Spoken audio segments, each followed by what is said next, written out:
그래서 많은 분들이 농업 경력에 대한 허들 때문에 사람들이 이 농지연금을 신청하는 데 있어서 주저하고 있습니다. 근데 농지 같으면은 1억당 34만 원이 나와요. 주택연금에 비해서 2배가 더 나오거든요. 그런데 가에 한 40% 정도로 잡았다면은, 그러면 이런 것들은 일반 주택연금에 비해 3배에서 4배 정도가 더 나오는 땅이라고 볼 수가 있습니다.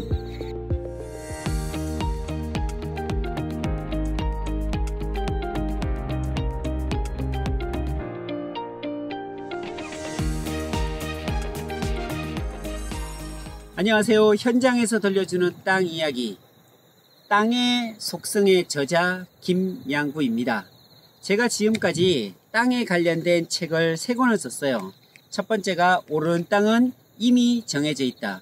그리고 두 번째 책이 오르는 땅의 비밀 노트. 그리고 중간에 또 하나 이제 자기계발서도 하나 쓰긴 썼지만, 올해 땅의 속성이라는 이 책을 제가 쓰고, 그리고 얼마 전에 로열티가 들어오더라고요. 책 한 권당 팔렸던 그런 부분들이 인쇄를 재판을 한다고 해서 한 150몇만 원이 들어오더라고요. 역시 인쇄 수익을 받는 사람입니다.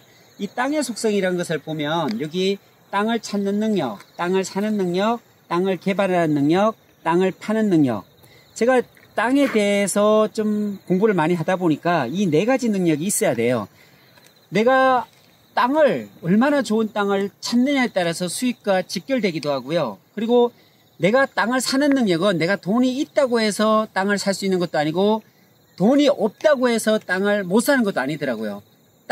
돈이 없으면 어떤 땅을 담보로 해가지고서 대출할 수 있는 금융 능력이 있으면 땅을 살 수도 있고요. 그리고 이 땅을 사서 어떻게 모양을 좋게 개발하는 능력, 이것도 굉장히 중요하고, 그리고 아무리 잘 사놓고 저가에 샀다 하더라도 팔지 못하면은 이거 그림의 떡이잖아요. 그래서 이 4가지 능력이 굉장히 중요한데, 오늘은 제가 고덕 신도시 경계선에 붙어 있는 아주 좋은 땅을 산 사례가 있어서 제가 소개해 드리려고 왔습니다. 카메라가 좀 저쪽을 좀 비춰주면 좋겠는데요. 여기가 바로 고덕 신도시예요. 신도시 경계선이고, 요 넘어가면은 바로 여기가 두릉리라는 곳이고, 당연리, 두릉리와 경계선을 이루고 있는 곳이 바로 고덕 신도시거든요.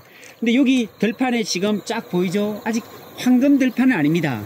지금 아직 나락이 다 익진 않았지만 이제 벼가 이게 겸손하게 지금 고개를 숙여 나가고 있거든요.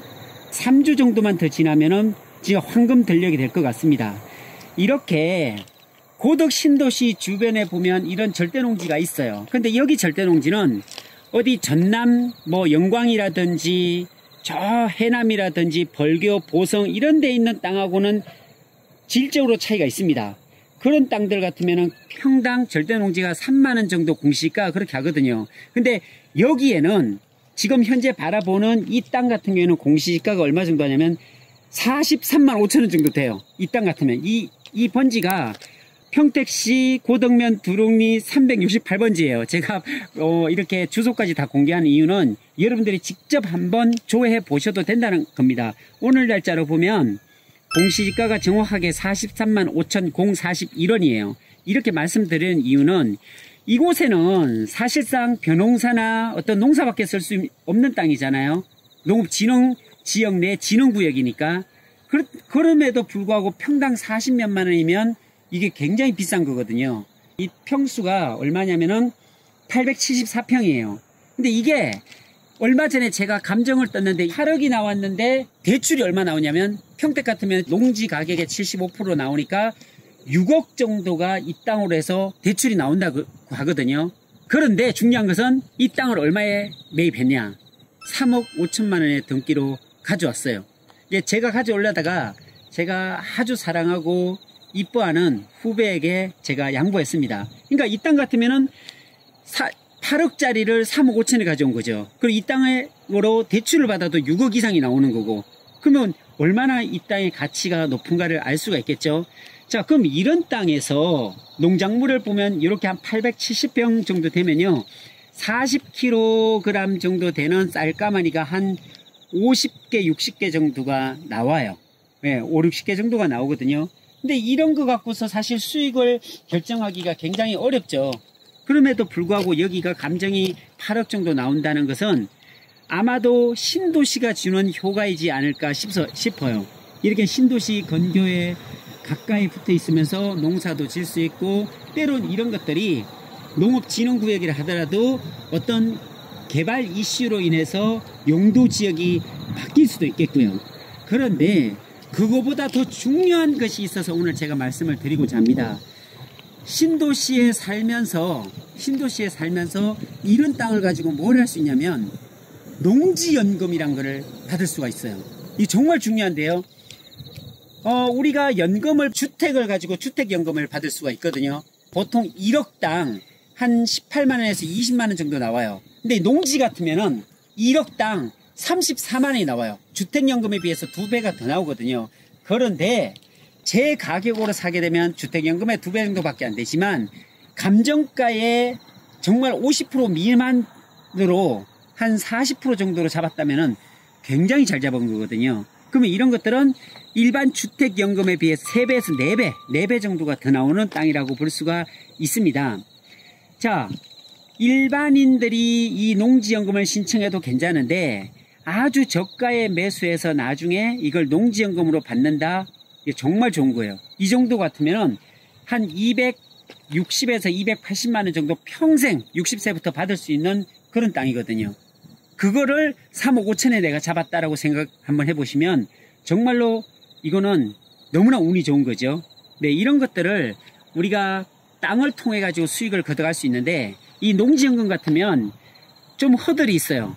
누구나 다 농지연금을 받고 싶은데 그렇게 될 수 없거든요. 그 허들이 뭐냐면, 제일 큰 허들이라고 한다면 일단은 농업 경력이 있어야 돼요. 농지연금을 받을 수 있는 나이가 60세거든요. 그럼 60세 이상이 돼야 되고, 땅이 있어야 되고, 그리고 이 땅을 경작한 5년이란 세월이 필요로 합니다. 그래서 많은 분들이 농업 경력에 대한 허들 때문에 사람들이 이 농지연금을 신청하는 데 있어서 주저하고 있습니다. 그런데 가장 늦었다고 생각할 때가 가장 빠르다는 거 아시는가요? 내가 늦었지만 지금부터 착실하게 땅을 사서 5년이란 세월 금방 갑니다. 이 경력을 채우고서 농지연금을 신청하게 되면 이런 땅 하나 갖고서 죽을 때까지 내가 250에서 300만원을 받을 수 있다면 정말 괜찮은 거거든요. 그래서 이런 것들을 우리가 무시하지 말고 좀 관심을 갖고, 우리가 재테크하는 부분에 있어서도 땅을 사서 땅을 파는 게 목적이라면 그 대안으로 농지연금이 될 수도 있다라는 말씀을 드리고 싶습니다. 이렇게 카메라로 쭉 보면 차가 이렇게 지나가잖아요. 쭉 보시면 차도 지나가고, 주변에 저기 보면은 저쪽에 보면 주택도 있고 공장도 있고 뭐 이렇게 있잖아요. 저 주변은 이제 용도지역이 계획관리 땅 같기도 해요. 이런 데 되게 비싸죠. 근데 이런 곳 같으면 농업진흥지역이긴 하지만 그래도 상당히 어떤 농사를 질 수 있는 부분 플러스 나중에 용도지역이 바뀔 수 있다는 그런 개념에 비춰본다면 아주 좋은 땅이다라고 볼 수 있어요. 근데 이런 것들도 감정가 그대로 다 주고서 사게 되면 그렇게 큰 의미는 없어요. 이런 것들을 저 같으면은 이런 농업진흥지역 땅 같으면은 일반적인 가격, 내가 감정가 대비해서 다 돈을 주고 사는 것은 저는 별로 선호하지 않습니다. 그럼 저는 어떻게 사느냐? 공시지가, 이 평택 땅이거든요. 저 어디 뭐 시골에 있는 그런 땅 같으면 공시지가로 나오는 땅들도 있겠지만 그걸 누가 또 사겠습니까? 그런데 이런 신도시 주변에 이렇게 공시지가 형태로 나온다는 것은 나올 수도 없어요, 사실은. 그런데 그렇게 나왔다는 것은 내가 충분히 구매를 할 수 있는, 내가 이걸 땅을 사가지고서 다시 되팔 수 있을 정도의 어떤 좋은 조건이란 거죠. 이제 평택 고덕 신도시 건교에 이렇게 딱 붙어 있는 땅이 공시지가로 나왔다? 굉장한 겁니다. 이게 공시지가가 43만원인데 평당 따져보니까 아까 40만원을 주고 샀더라고요. 그렇다면 이런 것들을 농지연금을 신청하게 되면 훨씬 이득이죠. 내가 3억 5천에 사서 농어촌공사에 한 7억 2천에 파는 그와 똑같은 거예요. 이런 땅이 나왔다라고 하면 이 땅의 속성에서 땅을 찾는 능력에 속하는 거죠.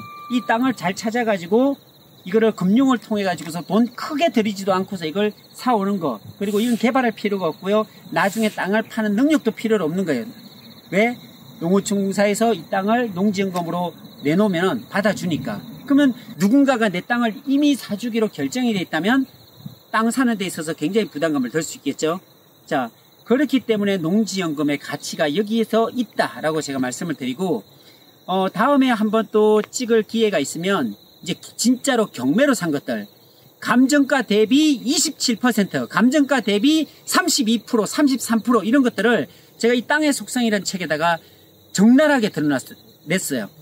실제로 제가 경매를 받은 것들이 보면 31%, 34% 이런 것들이거든요. 그거 받아가지고서 실제로 제가 다른 사람에게 나눠도 드리고 이런 일들이 많아요. 이 책에 보면 그런 어떤 경매로 산 땅들 30% 정도 되는 경매로 사는 땅들에 대해서 한번 소개해 보는 시간을 향후에 가져볼까 합니다. 현장에서 들려주는 이야기 오늘은 여기까지입니다.